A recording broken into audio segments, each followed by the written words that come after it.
Porque se os lunários estavam lá em cima, quem não me garante que a Red Line era de fato algo maior, um continente onde eles ficavam ali em cima, e alguém destruiu e por isso ficou chapadão assim? Ele não mostra ele morto. Não mostra. Na verdade mostra ele vivo, entre todos os sobreviventes ali da... Se ele voltou a aparecer e a gente tem mais informações, ele vai ter alguma importância. Será que ele tá preparando alguma grande arma lá em cima? Será que tem alguma arma lá em cima? O que tá ligado diretamente com onda, com mar, geralmente? É a Lua. Aham. Quem que tá na Lua? One Piece é um dos animes mais longevos de todos os tempos. E com quase 30 anos de mangá, é normal que muitas teorias surjam. E a gente tá aqui hoje para falar de uma das maiores delas. O que é a Red Line? E para bater esse papo comigo, que eu já adianto, vai ter muito spoiler, eu tô aqui com o meu amigo de sempre, André Zuliani, não tão amigo assim, e com o meu amigo de verdade aqui, que eu trouxe para ficar em maior número, Cole! Oi, tudo bom? Tudo bem? Vamos falar do que a gente mais ama nessa vida, talvez? A gente vai cagar regra, falar besteira e meter o louco. Aqui, sabe o bando do chapéu de palha? Aqui a gente vai ser o bando do chapéu de alumínio, porque nada do que a gente vai falar aqui tem baseamento científico. Mano, minha cabeça explodiu. Agora eu entendi por que é o bando do chapéu de alumínio.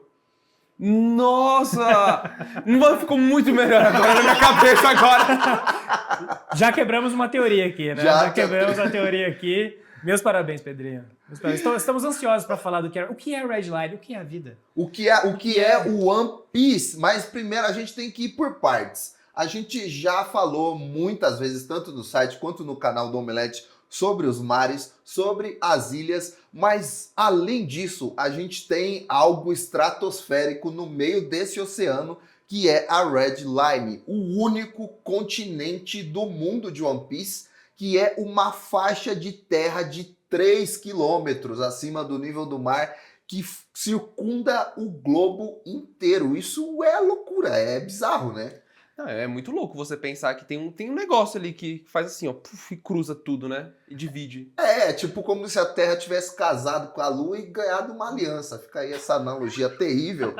Mas para quem não lembra, isso é explicado logo naquele arco em que Luffy e o início do bando do Chapéu de Palha parte em rumo aí à Grand Line, a Grande Rota. A gente é apresentado a essa Red Line, que é essa faixa gigantesca aí de terra, e para chegar ao outro lado do East Blue, que é onde eles estão, eles precisam passar pela Montanha Reversa. Quem não se lembra desse lindo arco da Labum, que vai ser adaptado na segunda temporada do live action de One Piece, e logo a gente vê que é tudo muito esquisito, porque é uma faixa de terra muito detalhada. Que cruza o mundo inteiro, faz a faixa.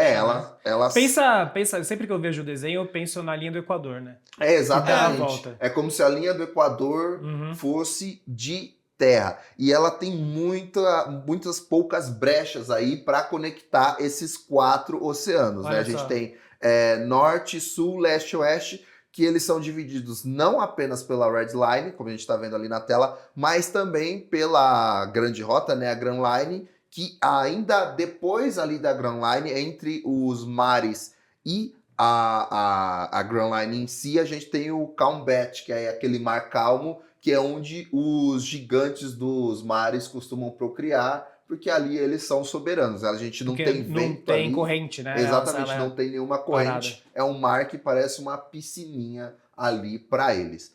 Mas vamos ao que interessa, né? Porque a gente vê tudo isso, esse mapa maluco, só que ao mesmo tempo, quando a gente vai acompanhando o anime, principalmente se aproximando desses episódios mais atuais, a gente começa a pensar na possibilidade dessa geografia, dessa terraformação de One Piece não ser natural. E aí fica a dúvida, será que essa Red Line ela foi criada por seres humanos ou por outras formas de vida e não foi feita naturalmente aí na criação do mundo, e é isso que a gente vai teorizar aqui igual maluco, e repito, a gente vai trazer muito spoiler do que já aconteceu até os episódios atuais do anime, inclusive algumas coisas do arco seguinte do mangá, então se você quer fugir disso, a gente se vê no próximo vídeo. Mas vamos lá, quais são as principais pistas de vocês? Vocês acham que é natural ou artificial? Eu tenho comigo de que eu não acho que é 100%. Eu acho que não é nenhum nem outro, sabe? Eu acho que já existia algo ali, só que alguém potencializou aquilo e por isso ele deixou de ser natural. Eu acho que. Eu ainda acho que com tudo que tá acontecendo, o Joy Boy deve ter feito alguma coisa ali, Nika, alguma. Sabe, na época do século perdido? Sim. E eu acho que pra impedir a grande guerra que tava acontecendo, ele pode ter subido a muralha zona ali. É uma teoria interessante, porque vale lembrar que a Red Line, assim como os poneglifos, ela é feita de um minério praticamente indestrutível, né? Só que aí a gente chega num ponto meio ambíguo, porque ao mesmo tempo que ela é apresentada como algo indestrutível, que não passa nem por erosão assim do tempo, a gente vê que a própria montanha reversa, aquela descida, tudo parece muito esculpido. A montanha reversa, a saída dela parece um tobogã. E tem uma maneira certa de você passar por ela, né? Não é só simplesmente chegar, subir, descer igual ao tobogã.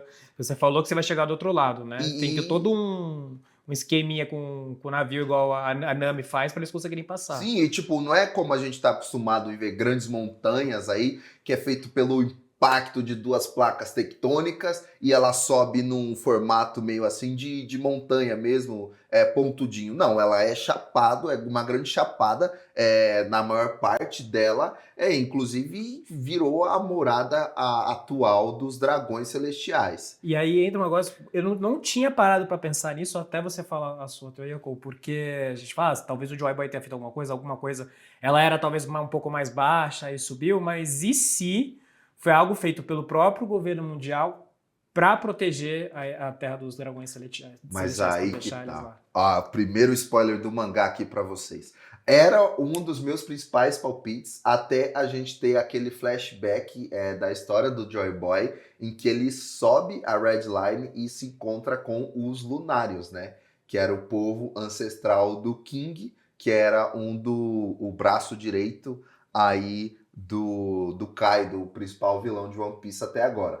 Eu também acreditava, falava, não, isso não faz sentido, provavelmente foi alguma manobra do governo mundial para manter o controle absoluto, dividindo os mares, porque é isso, quando você divide, já tem o ditado, divide para conquistar. Eu não digo nem só para dividir, mas para deixar os dragões intocáveis ali em cima, entendeu? Hoje pode brisar ainda mais, porque se os Lunários estavam lá em cima, quem não me garante que a Red Line era de fato algo maior, um continente onde eles ficavam ali em cima, e alguém destruiu e por isso ficou chapadão assim. Aí virou, tipo, essa reta também. Pode ser isso também, né? Pode ser isso também. Porque os Lunários foram extintos, né? E aí você tem o quê agora? Você tem os clones, que o Vegapunk fez. Sim. O King, eu não lembro se ele foi... O King tá... Não, ele era... Ele tá vivo? Ele tava... se ele tá vivo? Ele tá vivo? Ele não mostra ele morto. Não, mostra... na verdade mostra ele vivo. Entre todos os sobreviventes ali da tripulação do Kaido, ele era o que tava melhor, porque a luta dele foi a menos intensa. Só que aquele almirante lá, eu esqueci o nome dele, mas é o que tem a fruta da floresta. Ele vai lá e suga meio que a vida ali, o líquido vital da maioria deles, e eles ficam bem secos ali no chão. O Touro Verde, né? Mas ainda a gente não viu eles mortos. Eu não acredito que eles tenham morrido por até conta porque daquilo. o Oda não mata quase ninguém. Né? Se não teve velório, não teve caixão... E até porque seria muito legal a gente ter uma guerra final aí com eles, enfim, juntos, pra... Todo mundo? Aquele que a gente fala, One Piece são os amigos que ele faz no caminho, então junta todo mundo lá desde o primeiro arco. O Luffy tá ali parado e todo mundo chega pra ajudar ele, né? Até o Don Krieg lá, com a tripulação dele.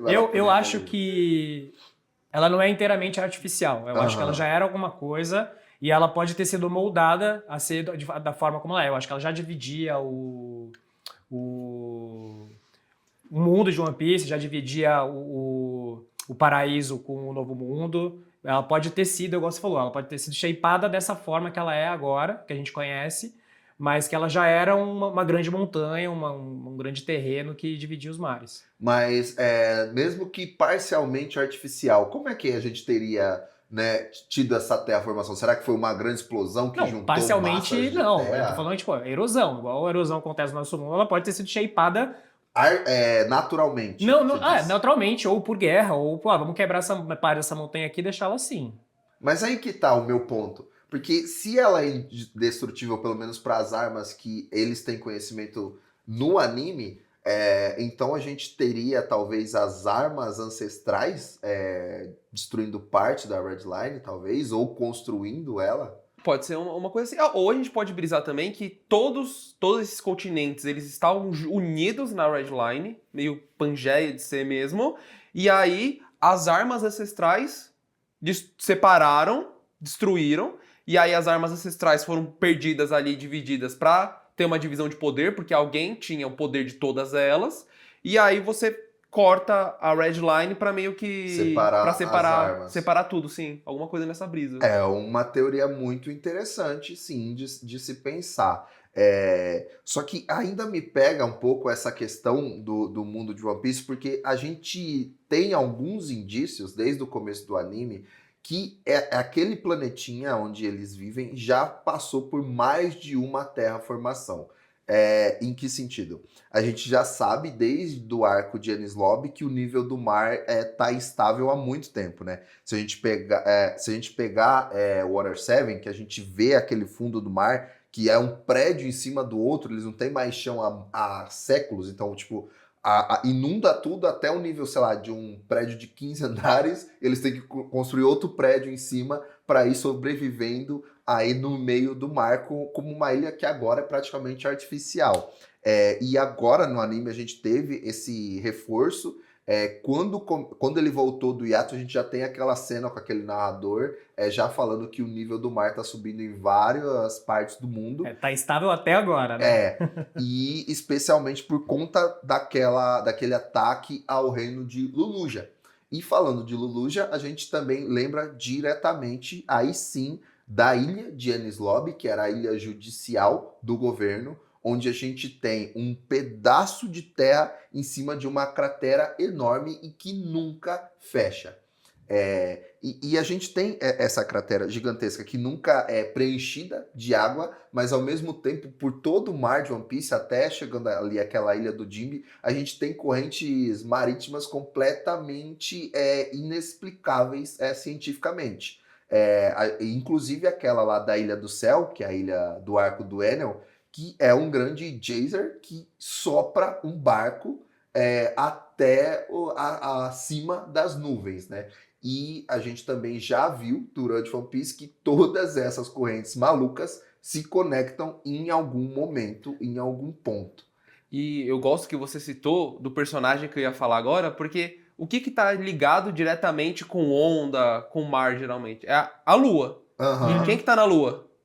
O Enel. A Enel. Ele está lá na Lua, então... Só aumentando a conta de luz.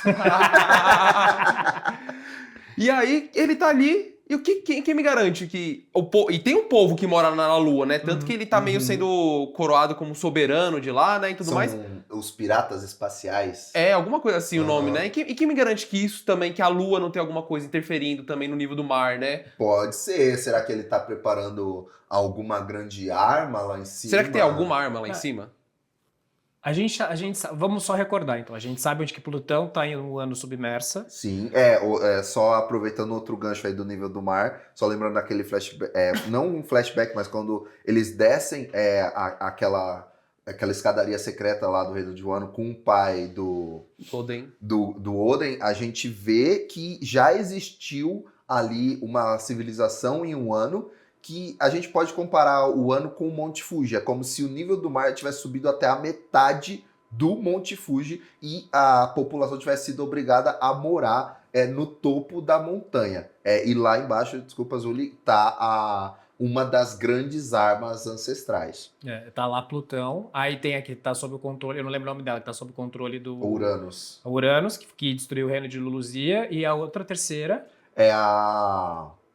a Netuno, que é a... A Shira Ah, Hoshi. é, já é, Hoshi. Shira Hoshi, Então não é uma das 3 armas ancestrais, né? Pode ser alguma outra grande arma que eles estão... Assim, se ele voltou a aparecer e a gente tem mais informações, ele vai ter alguma importância. Uhum. O Oda nunca Sim, mostra, tipo, relembra alguma coisa sem dar um devido Vale peso. lembrar que isso não esse arco extra do Enel, ele não foi adaptado, se eu não me engano, ele apareceu na história de capa de algumas edições do mangá. Então, antes de você ir para a história, né, atual daquele volume, você tinha tipo uma página da história do Enel, assim como a gente teve algumas páginas falando lá dos cientistas malucos que eles se juntaram lá, o Vegapunk e tudo mais. Então foi uma história de capa do Enel que durou algumas edições, e nisso a gente viu o que aconteceu com ele após esse arco da Ilha do Céu. Mas voltando para a headline, que é o tópico mesmo aqui do vídeo, eu acho ainda que ela teve algum impacto, talvez o impacto ou o resultado daquela grande guerra ali que fez a nação avançada, né, que tinha a tecnologia mais avançada, ter sido derrotada. E eu não ficaria surpreso dessa nação que foi derrotada pelos dragões celestiais no passado ter sido a verdadeira vilã. Então a gente tem um império soberano sobre o mundo que, sei lá, tá esgotando recursos, tá separando as pessoas com uma tecnologia muito avançada e que você dificilmente consegue se opor, e a gente vê outras nações se unindo para derrotar essa galera. Isso explicaria, por exemplo, como aquela princesa Nefertiti, que era a ancestral Nefertari. que Nefertari é o nome da família, né? Que é ancestral do Cobra. Isso. É do Cobra. Vivi. A Vivi. Ela é Vivi, Era o nome Vivi. dela também era Vivi. Ah, era Vivi Era também? Vivi, Então, isso explicaria ela ter se aliado aos 20 países, porque ela não parecia ter esse direcionamento mais leviano. Então, ter um inimigo em comum explicaria esses 20 reinos tão distintos se juntarem para derrotar esse império. Então, talvez a headline seja fruto aí de um grande e poderoso império que decidiu dividir as coisas, aí talvez, voltando, dividir para controlar melhor o mundo, e tenha gerado toda essa guerra. Só que aí também a gente entra naquele outro, né? O Joy Boy tava do lado de quem? Você sabe que, às vezes, quando eu tô lendo o mangá, eu sinto que o Joy Boy, ele me passa o ar de vilão, às vezes. Porque a gente não queria chegar tão longe nos spoilers, Mais do que Imu? Eu não sei se mais do que o Imu, mas várias vezes eu sinto que, pelo texto que eles colocam, dá a impressão de que o Joy Boy, ele... Não sei desse vilão, mas ele realmente agia pelos próprios interesses dele, independente da situação, entendeu? Indo um pouco mais além nos spoilers, a gente tem já nesse arco de Elbaf, que é o arco que acontece depois de Egghead, a gente já tem informações de que, na verdade, para as civilizações antigas, Nika era, na verdade, o deus da destruição e não o deus libertador, o deus da esperança. Então, será que no passado o poder de Nika, na verdade, não estava na mão dos inimigos? Porque Bom, a gente sabe que o governo mundial sempre quis a fruta. fruta do Nika, né? Sim. A fruta dele. Então, pode ser que pré-Joy Boy, em algum momento, foi deles. E o Shanks sabia, né? E falando, talvez, do Nika ser o vilão. Lembrando que em Wano a gente viu o Luffy puxar e deformar completamente a estrutura da Terra. Será que talvez o primeiro Nika teria feito isso com a Red Line, com o nível do mar mais baixo? Assim como eu acredito que ele fez em Wano, porque a gente tem aqueles pilares lá protegendo o Wano, e aquilo me lembrou muito quando o Luffy puxou a terra do chão. Então talvez o Joy Boy tenha feito isso para isolar o Wano e a arma ancestral, e talvez o Nika que precedeu o Joy Boy tenha feito isso com a Red Line, será? Mas ele puxou e ficou? Eu não lembro. Eu acredito que sim. Eu acho que... Porque ele puxou pra se defender. ele lutando contra o Lute, a terra de Egghead também fica tudo de borracha, mas ela volta ao normal. Mas é que tá, eu acho que ele consegue meio que, por exemplo, ele tá aqui. Aí essa mesa ele consegue deixar mole. E aí eu acho que ele consegue moldar como se fosse tipo uma argila, sabe? Porque o poder dele... E aí ela fica? E ela fica. Eu acho que é isso, porque o poder dele é a criatividade, né? Então tudo que ele quiser fazer surgir ali, ele faz. É pelo tipo porque como é que chama o filho da Big Mom, que luta em Katakuri? Whole Cake? O Katakuri também. Ele também tem o poder de fazer, que eu não lembro o que ele transforma as coisas, mas ele também faz. Ele molda as coisas pra elas ficarem da forma que ele quer também. Bom, ele tem realmente... então pode... Eu não sei. Então, é que, mano, me custa acreditar, mas aí só eu, como fã, que o Joy Boy é vilão ou não é um salvador. Você acha que a fruta o Gomu Gomu não despertaria numa pessoa ruim? Não é nem isso. Não é nem isso. Eu acho que... Até porque ele provavelmente comeu o fruto. Né? E ele podia ser uma pessoa boa. E tô falando do Joy Boy, não do Nika antes dele. Entendeu? Tô falando, me custa acreditar que o Joy Boy é um antagonista e que o Imu e os anciões não são. Entendeu? Sim. Mas isso sou eu só me apegando ao que a gente viu até agora. Ao que a gente viu, e é o que eu intimamente quero acreditar. Mas e pensando ainda um pouco nas frutas, além da fruta do Luffy, que outra fruta poderia criar uma barreira de terra? A gente tem aquela fruta do... Desculpa aí a quinta série do Pika. Eu pensei nele também. Que tá agora na mão do Barba Negra. A própria fruta que o Barba Negra roubou do Barba Branca. O terremoto, né? Que ele Sim. com toda certeza conseguiria fazer qualquer... A do Pika tá com quem? Pika tá com... O do Pika tá com aquele... É do Barba Negra também, né? Com aquele herói aquele herói... Burgess? Não, é aquele que parece meio... Ele fala igual um gato. Eu esqueci o nome. Porque a ilha dos piratas do Barba Negra... Pizarro. Porque a ilha dos piratas do Barba Negra é a fruta, né? Do Pika. Isso, exatamente. Ele meio que possuiu a ilha e tal. Então, seria uma opção. Até porque a gente vê que mesmo depois que o Pika é derrotado, o que ele fez com a Terra permanece lá. Tipo, né? Que vira pó ou volta ao normal. A gente pode dizer, então, que o Pika morreu, né? Eu não tinha pensado nisso. Bom, ele consegue roubar do Barba Branca porque o Barba Branca tá morto. Então... Aliás, a gente não sabe, A gente não sabe ainda o que ele fez, né? O que ele faz, né? Porque na hora quando ele rouba do Barba Branca tá morto. Ele tá morto já. Só que, por exemplo, a gente vê lá o... Eu sempre esqueço o nome desse vilão insuportável que rouba a sombra. Você não vai falar porque ele é legal do Moria, porque o Moria...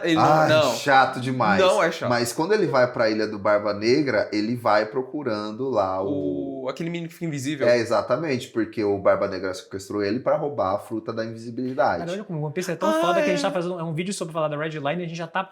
Porque é impossível falar de uma coisa sem conectar as Mano, outras. One Piece é bom porque tudo tá conectado. É muito louco isso, é que nem a Red Line. Oda Gênio. Exatamente. Absolute. Oda Gênio. E a gente ainda tem a questão do panteão, porque essas armas ganharam nomes de deuses, então é porque existiu uma cultura que acreditavam nesses deuses. E se esses deuses, na verdade, foram reais e interferiram em como é a formação da Terra atualmente? Pode ser isso Vai também. saber. Só que aí no final, talvez eles foram derrotados e o poder deles criou as frutas. Olha Pode ser aí, isso. porque a fruta, eu acho que ela é mais sobrenatural do que científica, pelo menos na minha opinião. É verdade, né? Porque tem que explicar também da criação em que momento as frutas começaram a aparecer, né? A não ser que alguém chegue pra gente e fala, não, a chama materna era na verdade radiação e houve uma guerra nuclear no século perdido e essa radioatividade, enfim, criou os gigantes, aqueles reis dos mares, criou as frutas. Você fala, ok. Porque, se eu não me engano, tem um negócio que Einstein falava, eu não sei se era o Einstein, então, perdão aí, que ele falava que a terceira guerra, se existia uma terceira guerra mundial no mundo... Não sei como ela vai ser, mas a quarta vai ser lutada com pau e pedra, entendeu? Então eu sinto que o One Piece é muito isso. Ainda mais que a inspiração do Vegapunk é Einstein, né? Sim. Então eu sinto que o One Piece foi muito isso. Era uma civilização totalmente avançada, como a gente tem o robô lá que tava no Vegapunk, então eu acho que tem tudo isso. E aí, depois, meio que o universo resetou inteiro. E aí você teve as grandes armas, as grandes armas ancestrais Sim. devem ser tipo alguma coisa tipo arma nuclear. Espalhou, esconderam tudo. Os Poneglyphs são a história do século perdido que o governo mundial tenta a todo custo apagar porque eles não querem que a história... Mas é que tá. Porque aí volta nisso, né? Será que o governo mundial tá querendo apagar a história para que as pessoas não conheçam realmente da história? Ou se é para que as pessoas não repitam os erros também do que aconteceu no passado também da história, entendeu? Mas aí que Mas, seria uma contradição, porque eles recriaram a Uranus com o poder da chama materna, que, pelo que a gente está conversando, seria aí o poder radioativo. Eles estão chamando no anime de chama matriarca, né? Matriarca. Mas a gente estava falando aqui de quando eles... A criação dos frutos, como eles surgiram... Eu realmente não lembro. A gente sabe se o poder dos anciões são frutas? Eu acho que isso não chega a ser explicado, porque em algum momento a gente chegou até a discutir na internet que eles aparentavam ter sido summonados ali para aquela luta. Porque a gente sabe que eles têm o poder que eles viram bestas e Mu tem a vida eterna. Uhum. Mas a gente não sabe se é um poder de fruto. A gente sabe que pelo menos há 800 anos tinha o fruto Nika porque o Joy Boy... Então, pelo menos há 800 anos existe. A gente não sabe, não tem informação pré isso. Inclusive, esse negócio do Imu, eu lembro que viralizou por algum motivo na internet, eu não lembro qual que era a rede social japonesa, uma imagem de um deus egípcio, em que ele era só uma sombra igual ao Imu, e ele é descrito somente no livro da morte como um ser que só tem a sombra, que tem um olho, e ele solta raio laser. E aí, esse ser, esse deus, essa divindade, não sei o que é, ele viralizou. E aí, depois de um tempo, apareceu o Imu com essa forma, entendeu? Então, eu acho que bate muito com essa ideia de deuses. Do panteão. Do panteão, Mas pode ser. Não necessariamente eram deuses reais também. Sim. Né? Então, pode ter uma brisa dessa, né? Quem é Imu? Mas é isso. No fim, a gente nem bateu o martelo se é artificial ou não, mas é isso. A gente não tá aqui para explicar. A gente tá aqui para confundir, já diria o grande Chacrinha. Mas agora a gente também quer saber da sua teoria aí de casa. Você já tem uma pista do que é a Redline, quem criou, como ela foi criada e por quê? Então deixa aqui nos comentários que a gente não vai acabar essa discussão aqui. Essa discussão termina aí com vocês em casa. Obrigado, Zuli. Obrigado, Cole. É sempre um prazer. E aguardo vocês aqui no próximo... Vamos chamar o quê? De Omelete Zap? Nossa, ele tá tentando fazer. Ele tá tentando fazer. Gente, desde que eu cheguei, ele tá querendo emplacar esse nome. Desde que eu cheguei, ele tava falando, não, Omelete Zap. Mas e aí, Cole, antes de despedir, por favor, fala aí suas redes, onde a gente te encontra. Você tem uma câmera só pra você. Nossa, eu me senti importante, chique agora. Mas é isso, muito obrigado de novo pelo convite. É sempre maravilhoso falar sobre essa obra da vida, que eu acho que vai permear pros meus netos também. Mas quem quiser me seguir nas minhas redes sociais é Orewako em absolutamente todas as redes sociais existentes até hoje. É isso aí. E comentem aí também depois qual é a próxima teoria que a gente vai ficar aqui cagando regra. E beijo. Desculpa, eu não ouvi o que você falou.